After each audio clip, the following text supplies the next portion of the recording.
Namamasko po! Handa na ba ang lahat humakot ng pagpapala ngayong darating na Pasko? Alam kong excited na ang lahat makatikim ng iba't ibang handa sa Noche Buena. Kamakailan nga lamang ay naging mainit na usapan kung paano pagkakasyahin ang 500 piso para sa Noche Buena. Malaking parte na talaga ng pamilyang Pilipino ang Kapaskuhan, pero marami pa rin ang tila may maling kaunawaan tungkol dito. Sa mapagpalang araw po sa lahat na nakikinig ng ating programang 24/7 Wow, Words of Wisdom. Ako nga po pala si Ezekiel Grumo ng CGM Balete. Isa sa diwa ng Pasko ay ang pagbibigay ng regalo. Pero madalas nakakalimutan natin bigyan ng regalo ang tunay na may kaarawan at dahilan ng pagdiriwang na ito. At yan ay si Jesus. Kung kayo po ay dumadalo sa sambang gabi ng CGM Balete ngayong taon, ang topic po namin tuwing gabi ay ang kasagutan sa katanungang, ano ang best gift na mabibigay mo sa Diyos? Nahihirapan tayong sagutin ang katanungan ito dahil alam natin ang Diyos ang nagmamay-ari ng lahat.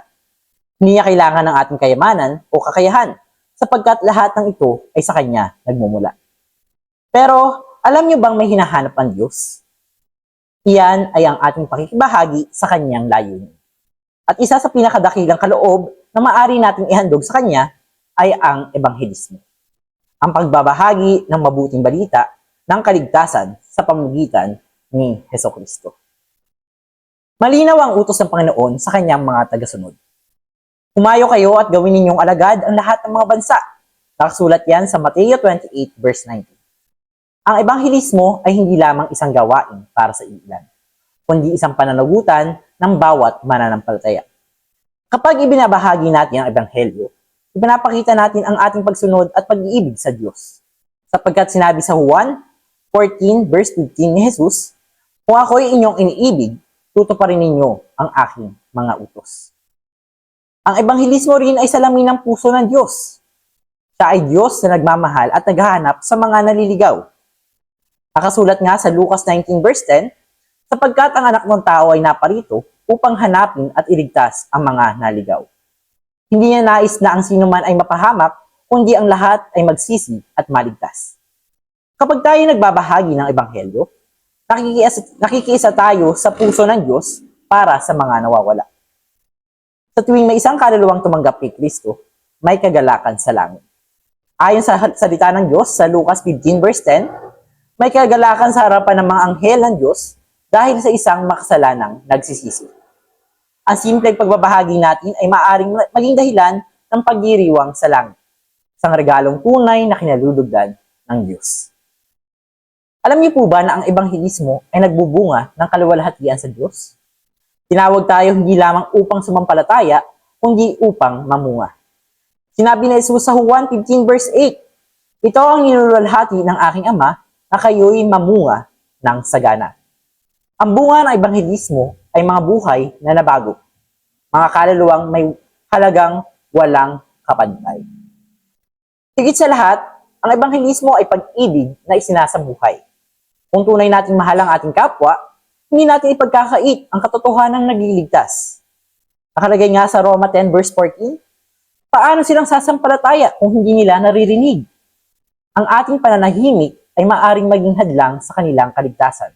Ngunit ang ating pagsaksi ay maaring maging daan upang makilala nila ng lubusan si Kristo. Sa huli, ang ebanghelismo ang pinakadakilang kaloob natin sa Diyos, sapagkat inaalay natin sa Kanya ang mga kaluluwa ng mga taong nagsisisi, ang Kanyang pinakamahal na likha. Maaring hindi lahat ay tinawag upang mangaral sa pulpito, ngunit lahat ay tinawag upang maging saksi sa pamamagitan ng salita, gawa, at pamumuhay. Sa kapangyarihan ng Espiritu Santo, tayo ay sinugo upang mamahagi ng pag-asa sa isang mundong nangangailangan ng kaligtasan. Kaya nga po, sa bawat selebrasyon ay huwag nating iwalay ang Diyos. Laging manalangin at gamitin ang bawat pagkakataon para ibahagi ang ebanghelyo. Dahil walang mas higit pa sa galak na nararamdaman ng Ama kapag bumalik ang kanyang anak na nawawala. Kung masaya pong nagdiriwang sa mundo ng Pasko kasama ang buong pamilya, mas higit na masaya magdiwang sa langit ng buo ang ating pamilya. Tayo pong lahat ay manalangin. Yes, Lord, hallelujah. Maraming salamat po sa pagkakataong magbahagi, Lord, ng iyong mga salita.